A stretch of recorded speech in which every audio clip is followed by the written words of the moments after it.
Gelo. Assalamualaikum warahmatullahi wabarakatuh. Baiklah, kami di sini dari kelompok 5 ingin mempresentasikan hasil diskusi makalah kami yang berjudul Ijtihad dan Dinamika Pemikiran Islam yang beranggotakan dengan saya sendiri, Muharani. Nama saya Wina Natasha. Dan nama saya Nadia Salsalbela. Baiklah, pemateri pertama akan disampaikan oleh Wina. Kepada Wina kami persilakan.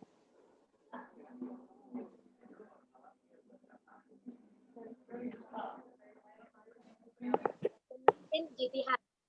Menurut bahasa, ijtihad berasal dari kata ijtihada, yang artinya mencurahkan tenaga, memeras pikiran, berusaha bersungguh-sungguh, dan bekerja semaksimal mungkin.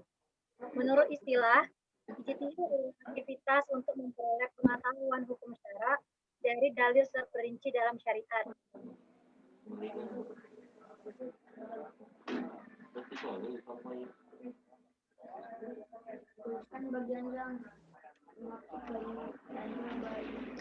Pengertian hukum Islam. Menurut bahasa artinya jalan.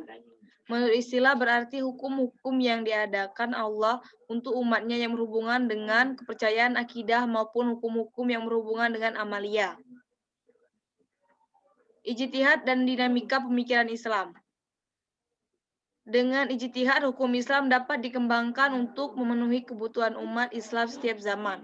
Orang yang melakukan ijtihad disebut dengan mujtahid, dan ijtihad merupakan salah satu dasar daripada hukum Islam sesudah Al-Quran dan Sunnah. Syarat-syarat mujtahid. Hukum menguasai dan mengetahui arti ayat-ayat hukum yang terdapat dalam Al-Quran, menguasai dan mengetahui arti ayat-ayat hukum yang terdapat dalam hadis, mengetahui naks dan masuk dari Al-Quran dan Al-Sunnah, mengetahui permasalahan yang ditetapkan melalui ijma ulama, mengetahui bahasa Arab dan berbagai disiplin ilmu yang berkaitan dengan bahasa dan problematikanya, mengetahui ilmu usul fikih. Objek atau wilayah ijtihad. Dalam pandangan Islam, objek ijtihad terbatas dalam masalah-masalah fikih. Namun, pada akhirnya, objek tersebut mengembangkan pada aspek keislaman yang mencakup akidah, filsafat, tasawuf, dan fikih. Masalah hukum terbagi menjadi dua, yaitu masalah qat'iyah, masalah zaniyah.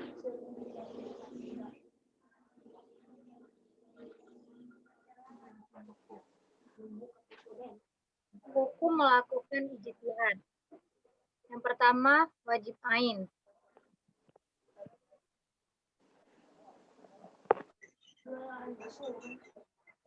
Dilakukan bagi mereka yang dimintai fatwa hukum mengenai suatu peristiwa yang terjadi dan dikhawatirkan peristiwa itu lenyap tanpa ada kepastian hukumnya. Yang kedua, fardu kifayah. Dilakukan bagi orang yang dimintai fatwa hukum mengenai suatu peristiwa yang tidak dikhawatirkan lenyap peristiwa itu. Yang ketiga, sunnah. Dilakukan apabila melakukan ijtihad mengenai masalah-masalah yang belum atau tidak terjadi.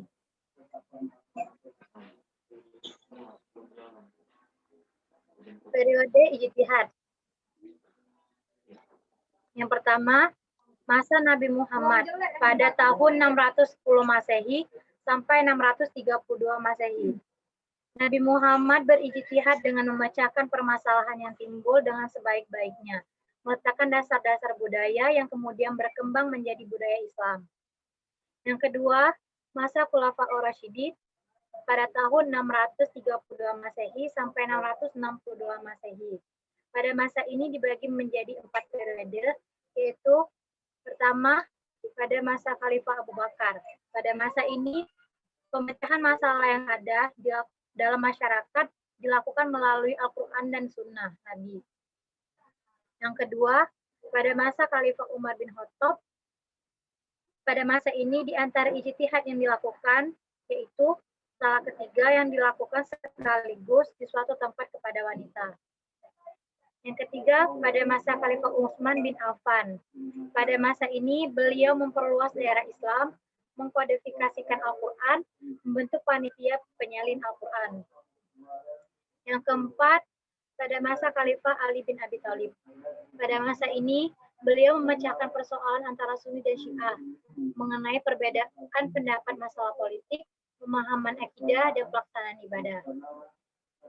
Selanjutnya pada masa pengembangan dan pembukuan.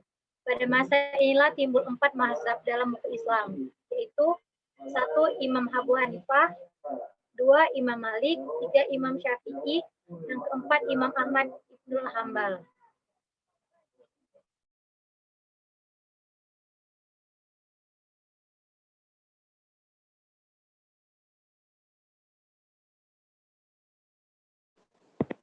Kesimpulan, ijtihad adalah pengerahan segala kesanggupan seorang faqih untuk memperoleh pengetahuan tentang hukum melalui dalil syarah, Al-Quran dan Sunnah sebagai dua sumber ajaran Islam. Maka, ijtihad berfungsi sebagai alat penggeraknya. Sebab itu, ijtihad menjadi bukti bagi manusia bahwa Islam selalu memberikan pintu terbuka intelek manusia. Sekian diskusi dari kami. Kami mohon maaf jika ada salah-salah kata. Kepada Allah kami mohon ampun. Saya akhiri. Wabillahi taufiq wal hidayah. Wassalamualaikum warahmatullahi wabarakatuh. Waalaikumsalam warahmatullahi wabarakatuh. Nah, nanti ya kau uruslah videonya, kau post lah malam ini di YouTube. Oke. Oke, selesai.